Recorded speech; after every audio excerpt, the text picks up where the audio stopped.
যারা নবম ও দশম শ্রেণীতে উত্তীর্ণ হয়েছ, এর ভিতরে যারা মানবিক বিভাগে পড়তে চাও বা মানবিক বিভাগের যে বইগুলো রয়েছে সেই বইগুলো দেখতে চাও, তোমরা ইতিমধ্যে অবগত হয়েছো যে তোমাদের যে বইগুলো রয়েছে সেই বইগুলো আসতে কিন্তু কিছুদিন দেরি হবে।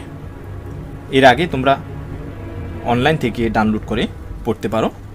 এছাড়া শিক্ষক অভিভাবক যারা রয়েছেন, আপনারা ইচ্ছে করলে ডাউনলোড করে আপনাদের প্রয়োজন মতো আপনারা বইগুলো দেখতে পারেন। এর জন্য অবশ্যই আমাদের ভিডিও ডেসক্রিপশনে যে লিঙ্ক রয়েছে সেই লিঙ্কে ক্লিক করবেন।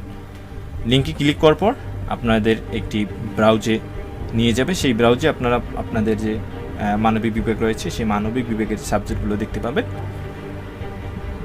সাবজেক্টগুলো ডাউনলোড করার জন্য যে সাবজেক্ট ডাউনলোড করবেন সেই সাবজেক্টে ক্লিক করার পর এরকম একটি উইন্ডো আসবে। সেই উইন্ডোতে আপনাদের